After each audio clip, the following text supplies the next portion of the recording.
Then we will reconvene and move forward with our agenda. I'd like to now call upon Brad Dubois, General Manager, for the Tier Advisory Team and Issues Management Committee presentation. Brad, I give the floor to you. Thank you, Howard. So just want to touch base on this particular couple of new initiatives that we're talking about, or we are going to start. With the change in the structure, what we ended up finding was that when we lost Cow-Calf Council and we lost Cattle Feeder Council and some of the other committees, that when issues would come up or when it was time to populate another committee that was outside of our organization or even within our organization, all of these asks or concerns or appointments were flowing through the executive and then back to the board or straight to the board, and it is bogging down our executive and it's bogging down our board meetings. And we're also not having the ability to really go out and be able to identify individuals that would be best suited to some of these different situations or dealing with an issue that is at hand. So we decided, or I took to the executive two issues or two initiatives at two different times. The first one we talked about at the executive was the Tier Advisory Team. And the Tier Advisory Team is what we'd like to set up is a group that is made up by a couple of delegates, a couple of board members, an executive, and a staff member. And this group would basically look at all of the different appointments that ABP appoints individuals to, all the different committees or organizations that ABP appoints to. And then they would, through this matrix that the delegates have just finished, hopefully all filling out, they'd be able to identify some of the individuals that would be best suited for those organizations. So that went to the board and it was passed. And we were hoping to be able to populate it at the AGM, but we still need to complete the terms of reference. So that's a little bit about that particular committee. The other thing that and this goes back to what I was just talking about, was the issues management. And same thing, we were finding that these issues were landing in the executive, and I think that maybe things weren't being communicated down to the delegates as good as it could have been. So I brought this to the board at our last board meeting, and same thing, it needs to go to terms of reference. But as ABP as an organization, as issues come forward, this will give an opportunity for our delegates and our board and our staff member and executive to be together to be able to look at these different situations. And so when we have an issue, they will funnel through the issues management committee, and then they will determine what is the best course of action. Does it need to go to the executive and can be dealt with? Does it need to go to the board and be dealt with? Or does it require a working group that's going to be a longer process? It's going to take, maybe multiple meetings to be able to handle the situation. So unfortunately, we just weren't able to get our terms of reference complete by this meeting, but the next step is completing terms of reference for both the issues management and the Tier Advisory Team. And once that is complete, we will then, and that goes to the governance committee to complete that. And then we'll be back and we'll be reaching out to our delegate body and the board to start populating these two committees and teams.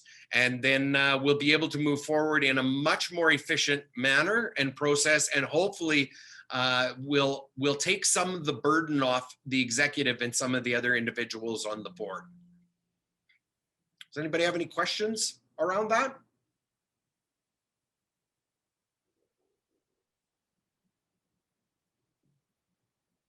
Any questions for Brad?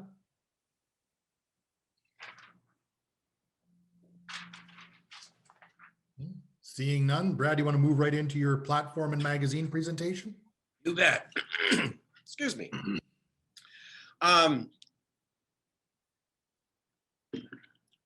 So Kelly's talked about it. I've spoke about it earlier. Everybody is very aware that we did create or basically reinvigorate our communications tools that we're using to reach out to producers across this province.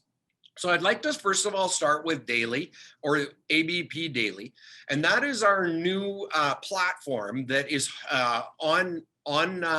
it's live now. And for those of you that may not be aware, you can view it now at abpdaily.com. This new platform is a much more moving type of tool that will be refreshing and bringing stories and prices and so forth on a much more regular basis. Our static website still exists and will exist until we feel very confident that the new platform, along with the app will be launching at the end of March here. We will slowly roll out the app to a handful of people, first and foremost, probably within the staff and maybe the executive, and we'll let them test it. It's important that we have the opportunity with a few different phones to kind of do a first test, and then we'll roll out again, maybe to the wider board and delegate group, let some testing happen. And then in the May issue of the magazine, of course, and then on Daily, we'll be really promoting the app and the platform. So I just wanted to give you a little bit of some really interesting and exciting insights. The app has only basically been up and running since February 1st, and we did have a little bit of promotion around it in our first magazine, but like I say, we were still in the development phase. So, but the media reach so far, 388,000 ad impressions, meaning that we have put a message out about ABP Daily in front of producers almost 400,000 times in 1 month. And that's through push, that's through different, as we did an initial small push, then it continues to push beyond where we're at, and continues to bring awareness to the app. To the platform. Also, we are exceeding benchmarks for display and social, especially on social, where we have an ad click-through rate of 11.7%. This is compared to an industry benchmark of 1%, meaning producers on social are interested and engaging in our ads. So those that are knowing about it and they're understanding and they're starting to engage with the platform are engaging with the ads on there, which is fantastic. Little bit about our site traffic. In the 4-week period from launch to February 28th, we've had over 6,000 visits to ABP Daily site. Visits have been growing steadily week over week, indicating more and more producers are visiting the site. Last week, we saw an average of 524 visitors a day, more than double the daily average on our current static website. On average, over 25% of visits in a given day are from repeat visitors, meaning producers are returning to the site for more information again and again. And in recent days, that number has been over 40%. So these are really fantastic numbers. 69% of our visitors are from Alberta, with 9% from Saskatchewan and roughly 5% from Ontario, Manitoba, and British Columbia. This means our audience is our producers here in Alberta, who we are trying to connect with.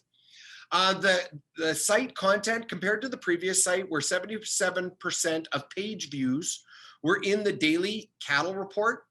Current market information only makes up about 24% of our traffic in the new site. This means 76% of the pages viewed are for other information, like articles and business tools, meaning we are providing producers with information and resources they value in their daily lives beyond just the market reports, which is really nice because they're starting to engage with us in a much more different fashion.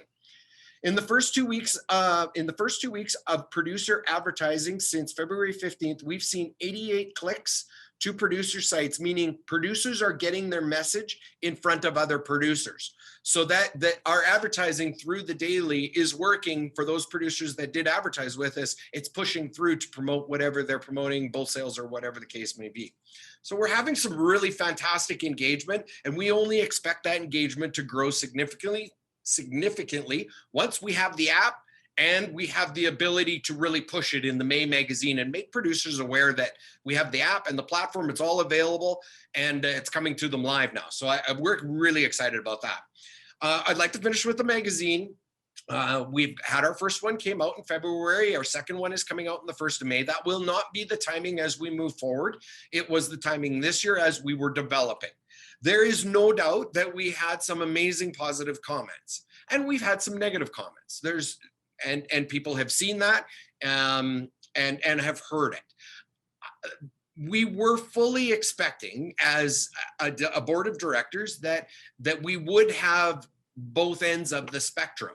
And one of the positive things about this is that we do see producers engaging with it, and we're moving forward. And it is a whole new way for ABP to be communicating with producers and hopefully find.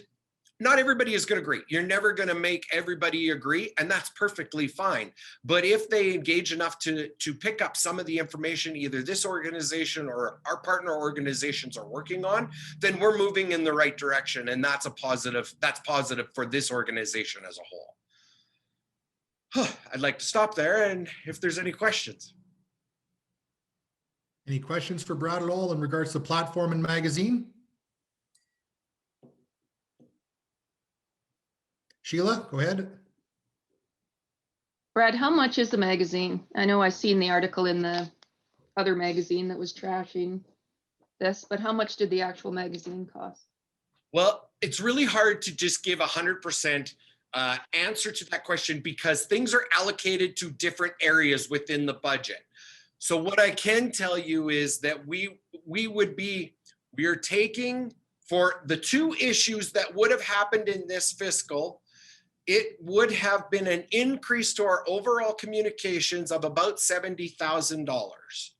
That's over and above what we did with how we redirected the resources coming from cattle country, going down to 2 times per month. The grassroots no longer doing that.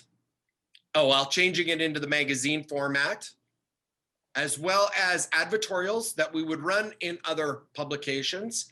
And then, of course, we will look at, or you would look at the annual report, even though we've gone to now online with that.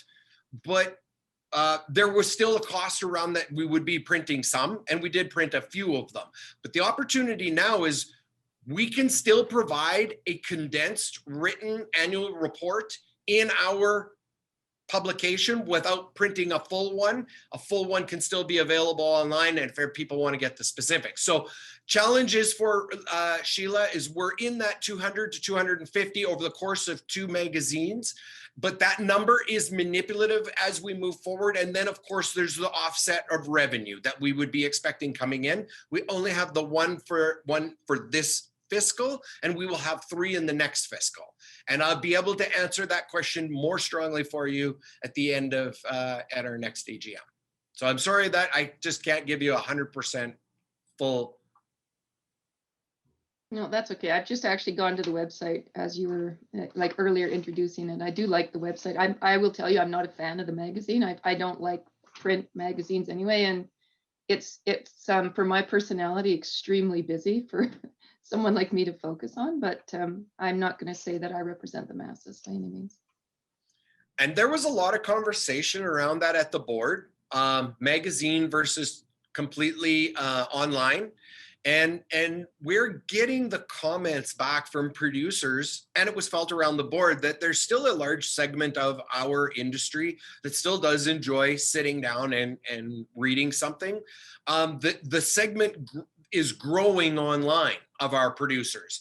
What we need to be ready for is that platform, because someday, somewhere down the road, probably the magazine won't be the tool of choice any longer, but our platform and app will be up and running and everybody will know about it. And the magazine does a really great job of helping us educate producers that this tool is also there, which is something very different that they're not used to seeing from ABP. Thank you, Sheila. Any other questions or comments for Brad?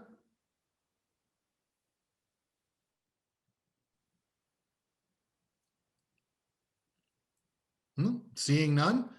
All I got to say is, in all my experience with fall producer meetings, and the common thread is the communication portion aspect. And this looks like a really strong step in towards identifying that gap and improving the relationship with our producers. So well done, Brad.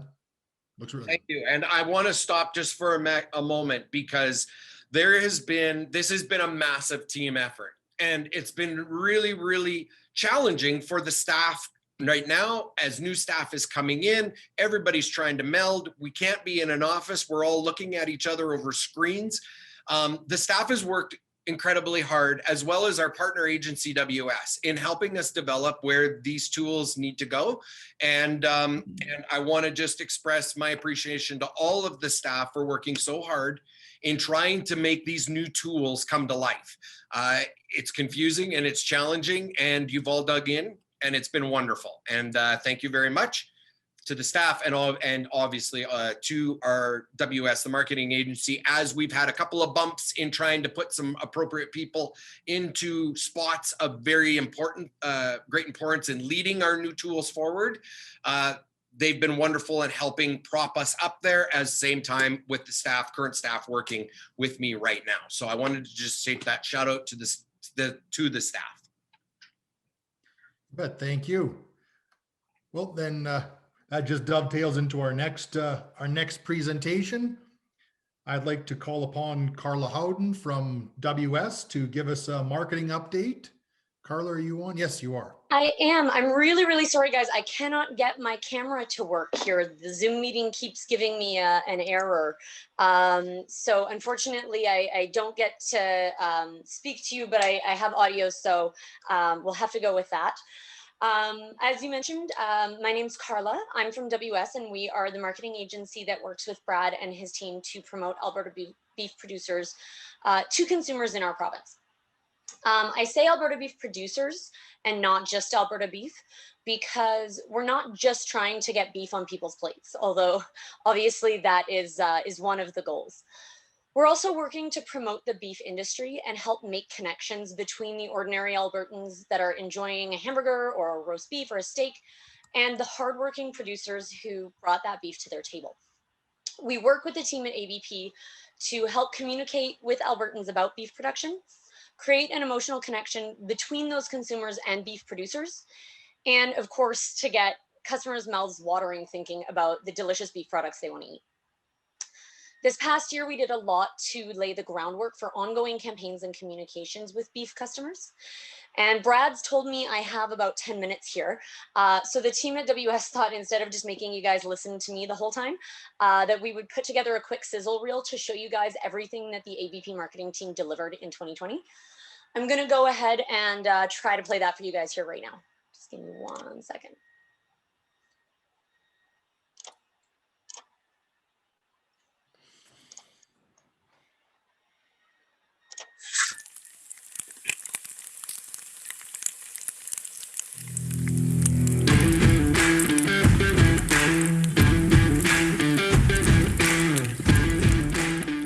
"2020, a year of challenges for everyone. But as Albertans, we know that in every challenge lies opportunity. The ABP marketing team adapted and overcame, with new campaigns and online engagement that drove results for our hardworking beef producers across the province.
Order up!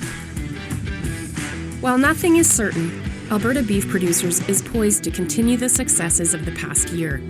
With plans to grow the Flavor of Alberta campaign and more work with influencers ready to roll, we're excited to keep moving forward.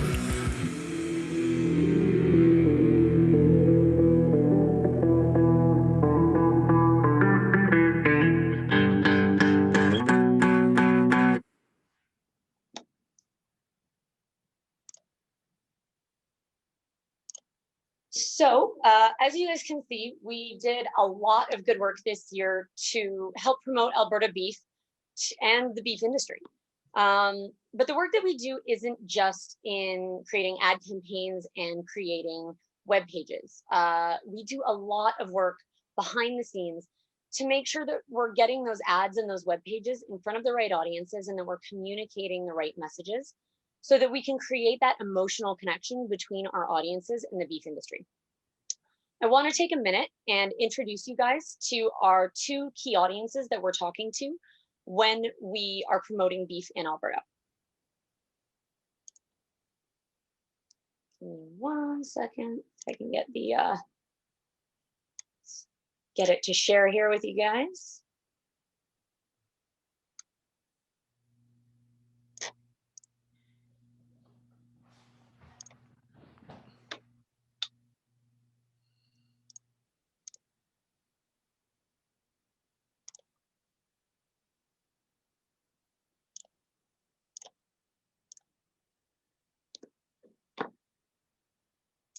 All right, sorry about that. I'm trying to toggle between all the different screen shares. Gotta love the technology here.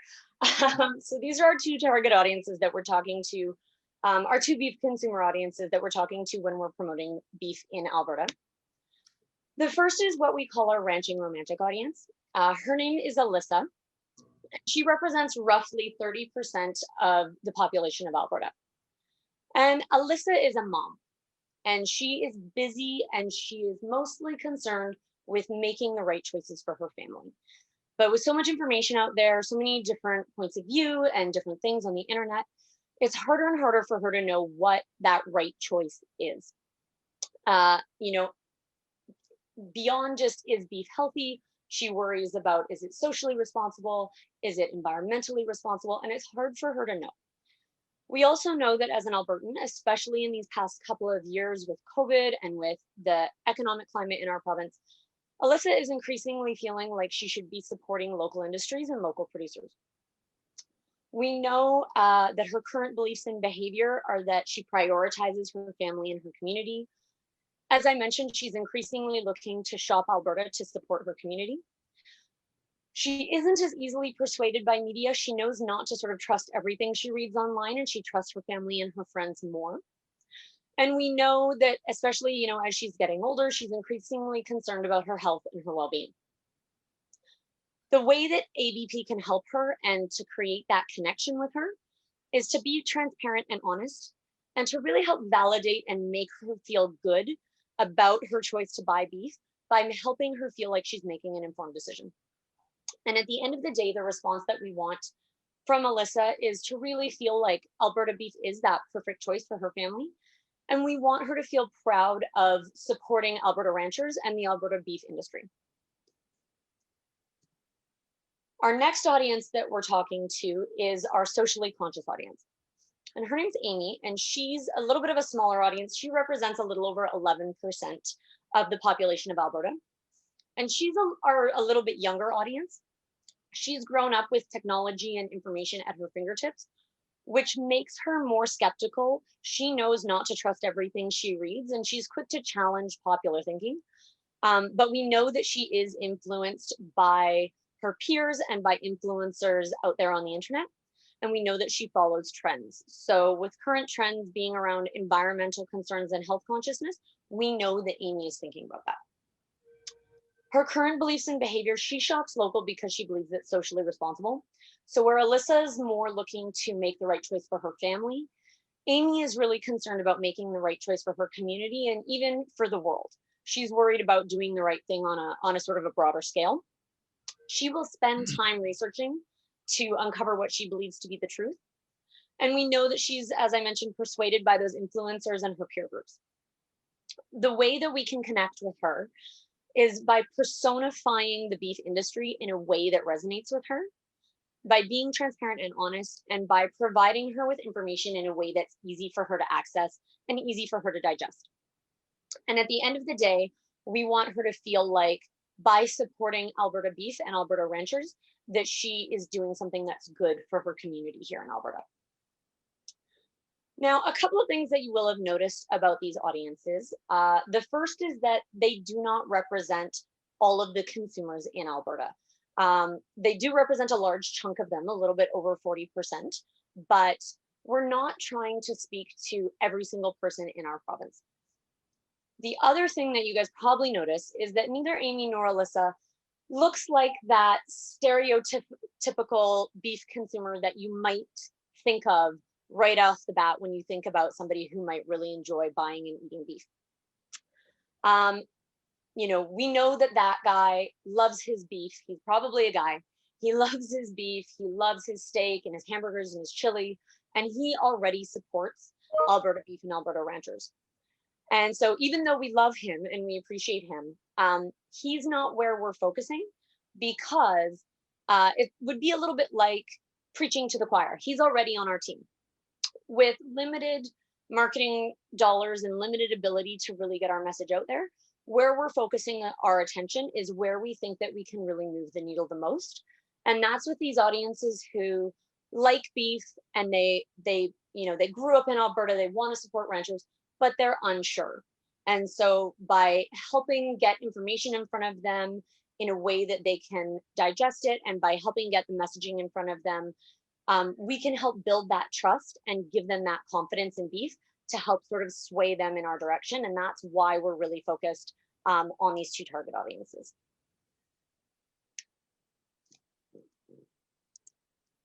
So as you can see, when we're talking to these audiences, it's not just about telling them that beef is delicious or nutritious, or that we have the highest beef production standards in the world.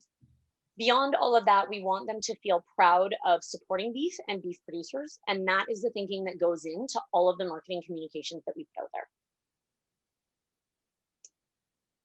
So we're just getting going on our plans for 2021, but we're really excited to build on these programs that we developed this year and the results that we saw in 2020. We're going to be running our Flavor of Alberta campaign again this year with more placements in more places across the province. And we're also going to be expanding our influencer program with some larger scale influencer engagements to build that credibility and that authenticity with our audiences. And again, really help us create that emotional connection between consumers and producers. We're also looking forward to bringing in some of our producer content this year from the new ABP Daily site that Brad was talking about. And where it's appropriate, getting some of that industry information in front of our consumers to help them understand better everything that producers in Alberta do to put the best beef in the world on their plates. So, I'm really looking forward to the work that we're going to do this year on behalf of Alberta beef and Alberta beef producers. And I hope that you guys are too. Thank you. Thank you, Carla. Any questions for Carla? Colin, I see your camera's off, so you have a question? The comment I'd like to make is thank you for the work. It's inspiring. And how do we get all that information out to our producers to let them know what we're doing? Can we take her portion of the presentation and put it on the website and drive traffic towards it? Please, that's the story we got to be telling these guys. Yeah, and we can look at that, Colin, for sure. Absolutely. It was special for the AGM, first of all, and now we'll look at next steps at where we can share it and continue to share, say, within the magazine as well.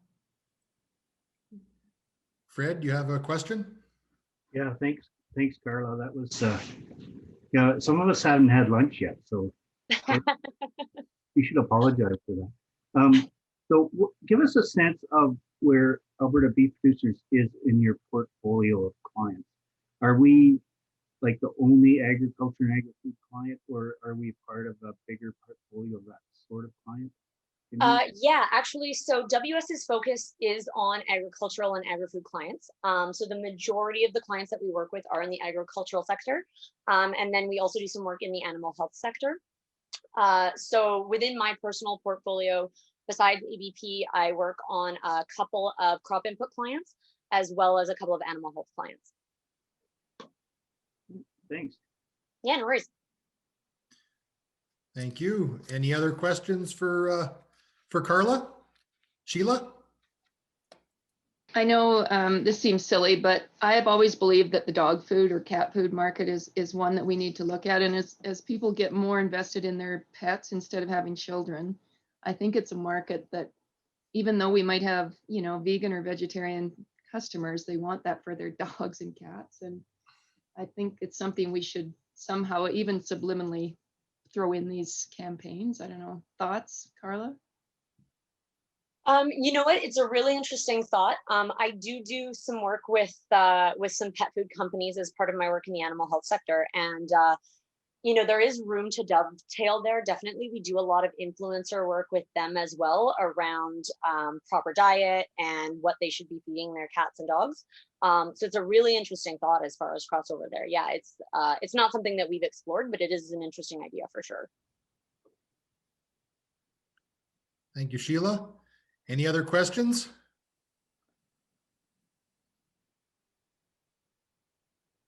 Seeing none, thank you very much, Carla. Appreciate you coming out to present, and yeah, we thank you very much.